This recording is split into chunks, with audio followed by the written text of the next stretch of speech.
Olá pessoas, eu sou a Natasha, este é o Redemoinhando e hoje é dia de ver quais foram as minhas leituras do mês de dezembro.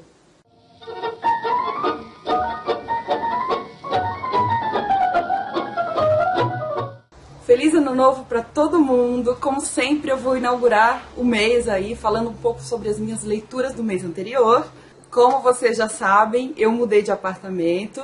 Então, na outra semana eu testei um ângulo aí diferente, eu gravei à noite, por isso a luz ficou mais escura. E hoje eu tô testando esse, vamos ver aí como é que vai ficar também o áudio, porque agora eu tô mais perto da janela. Vocês me digam aí nos comentários se ficou melhor, se ficou pior, tá bom?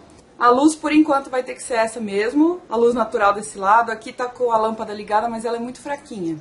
Então vamos lá! Eu comecei o mês de dezembro lendo A Menina Submersa, da Caitlin R. Kiernan, da editora Darkside. Eu li para o Grande Desafio do Culto Booktuber, cujo tema era ler um livro de suspense ou terror. Quem leu sabe que não é exatamente isso, mas rola um certo suspense psicológico, porque a narradora diz pra gente o tempo todo que essa é uma história de fantasmas. Eu expliquei isso melhor no vídeo em que eu falei da Menina Submersa. E é um livro que eu achei que tem pontos muito fortes, mas também tem pontos muito fracos. Então eu fiquei em cima do muro em relação a ele, eu dei 3 estrelas.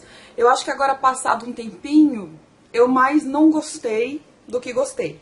Mas a gente tem aquela narradora que o tempo todo nos diz que não é confiável, e isso pra mim foi bastante fascinante. A escrita da autora é muito boa, o problema é que a história não é tão cativante assim. Vejam lá no vídeo que eu dou um pouco mais de detalhes sobre o que eu achei da Menina Submersa e sobre o que ele fala. Depois eu li um livro maravilhoso para o Clube de Leitura dos Espanadores. Eu acabei não indo na reunião lá no dia, mas eu li a tempo, que foi O Extremamente Alto, Incrivelmente Perto, do Jonathan Safran Foer, pela editora Rocco.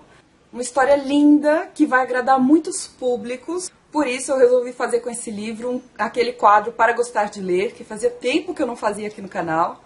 A ideia é indicar livros para pessoas que querem começar a ler, começar a pegar o gosto pela leitura, pegar o hábito. E eu acho que esse livro vai agradar a diversos tipos de públicos, apesar dele ser mais grossinho.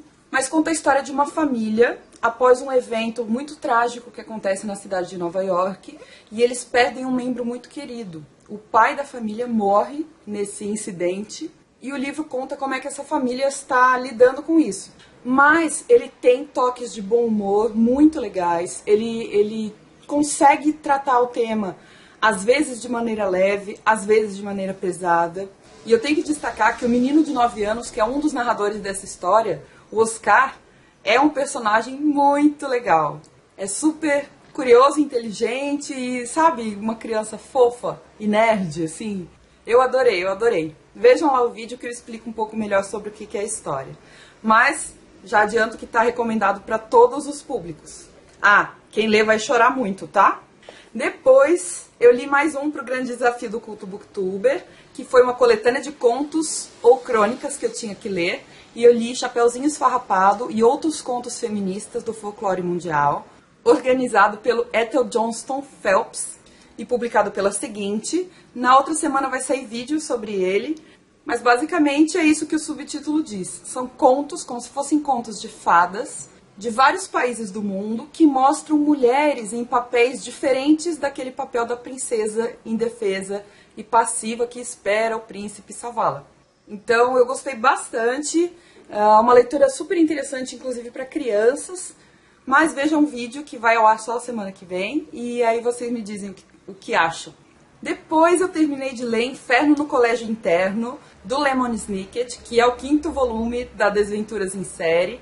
Eu gostei do Inferno no Colégio Interno, de novo é o mesmo roteiro, os órfãos vão ser levados para um tutor, que é uma pessoa doida, e nesse caso é um diretor de uma escola, de um colégio interno, e eles vão ter que lidar com todos os maus tratos que eles vão sofrer nessa escola, toda a negligência, e ainda por cima lidar com o Conde Olaf, que sempre dá um jeito de aparecer com um disfarce cada vez mais bizarro. E o mais engraçado e o mais trágico ao mesmo tempo é que os adultos não reconhecem o Conde Olaf.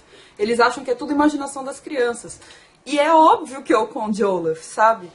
Bom, eu estou adorando Desventuras em Série, vocês sabem, então eu estou continuando a ler, mas tô lendo mais devagar. Agora eu ainda tô no 6º livro, acho que eu nem cheguei na metade ainda.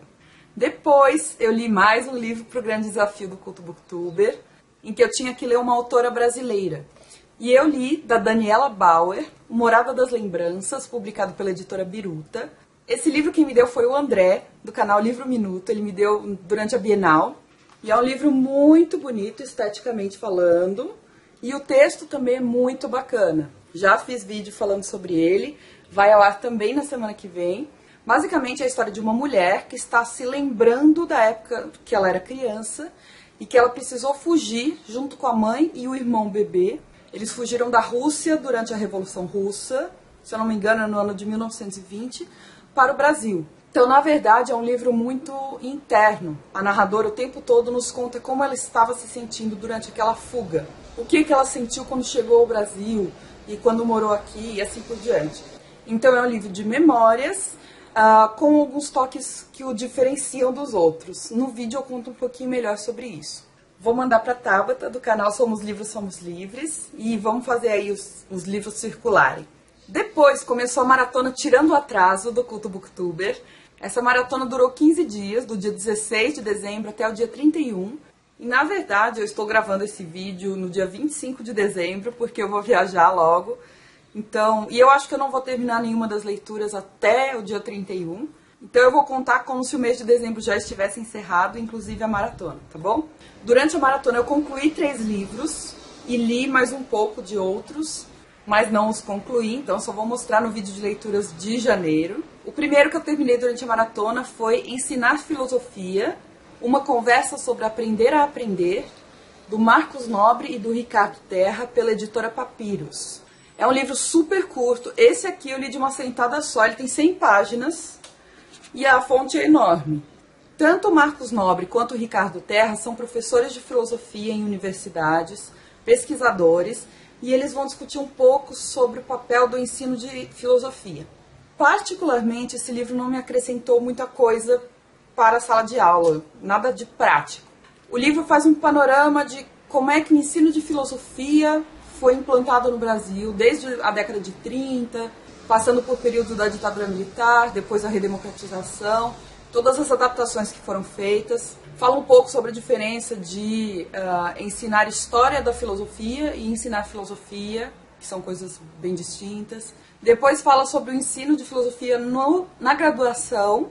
E por último, era o que mais me interessava, só para vocês terem noção, o livro tem 105 páginas. Na página 97, ele vai começar a falar sobre o curso de filosofia no ensino médio. E ainda assim não são dicas práticas, são só algumas elucubrações sobre o ensino de filosofia no ensino médio. Então, não foi uma leitura muito proveitosa para mim como professora de filosofia, infelizmente. Por outro lado, eu li um outro livro sobre filosofia, também sobre história da filosofia um pouco, que é os 50 ideias de filosofia que você precisa conhecer, do Ben Dupré, pela editora Planeta. Esse sim eu gostei bastante. Como eu já tinha comentado com vocês, acho que no Book Haul, esse livro é organizado por temas. E geralmente eu não curto muito isso. Eu prefiro livros organizados cronologicamente. Mas nesse caso, depois que eu li, funcionou super bem. Então, só para vocês terem noção, esse livro discute questões de conhecimento, questões de mente e corpo, discute ética. A parte da ética eu amei. E, na verdade, foi a parte que mais me fritou os miolos, porque me deu até dor de cabeça de pensar nas coisas que o livro propunha. O livro fala também de direitos dos animais, lógica e significado, ciência, estética, religião, política, justiça e sociedade.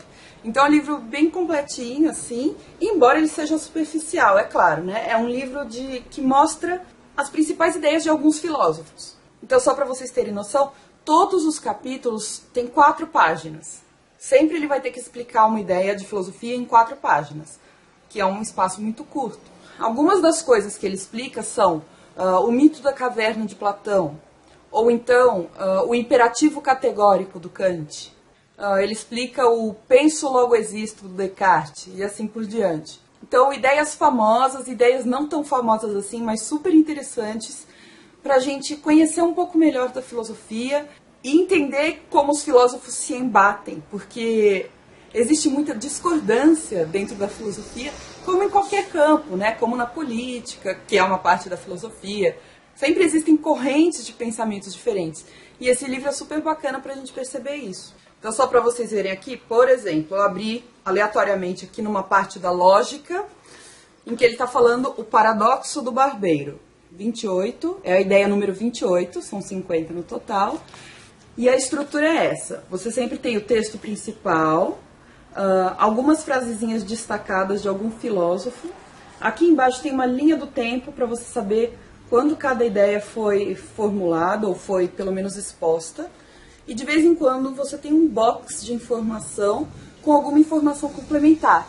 Então, ó, a terceira e a quarta páginas desse livro também. Tem um box, o texto e uma citação em destaque. Ah, e no finalzinho tem a ideia resumida. Nesse caso, como é um paradoxo, a ideia é: se for, não é, e se não for, é.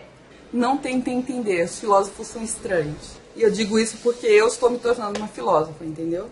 E também o terceiro livro que eu li para a maratona e o último que eu li para o mês de dezembro foi Um Conto de Natal, do Charles Dickens. Primeiro Dickens que eu estou lendo, eu gostei muito do estilo do autor. Foi muito legal conhecer essa história que é tão famosa, né? O Conto de Natal. A história daquele empresário avarento, que é o Sr. Scrooge, no dia de Natal. E ele é muito mal-humorado e ele não aceita nem cumprimentos de Natal, enfim. Super rabugento mesmo. E aparecem os 3 espíritos de Natal para tentarem conscientizá-lo de que o Natal é uma época de alegria, uma época de generosidade. Enfim, então é super clima de Natal, que era o que eu estava precisando aí em dezembro. Eu achei o estilo do Dickens muito legal porque parece mesmo um filme. Você tá lendo e parece que você vai passando um filme na sua cabeça. É um estilo extremamente cinematográfico. E isso é muito impressionante, levando em conta a época que foi escrito, que não havia filme, né? Ou talvez o contrário, isso seja esperado. Já que não havia filme, o livro tinha que ser, o livro ou o folhetim, porque esse conto primeiro foi escrito em folhetim, tinha que despertar a imaginação das pessoas, você tinha que formar aquela história na sua cabeça. E o Dickens fez isso com maestria, muito bacana, gostei de conhecer. Estou animada para ler o Grandes Esperanças e o David Copperfield, mas não agora, tá bom? Depois. É isso, essas foram as minhas leituras de dezembro. Quero saber o que vocês leram de bom.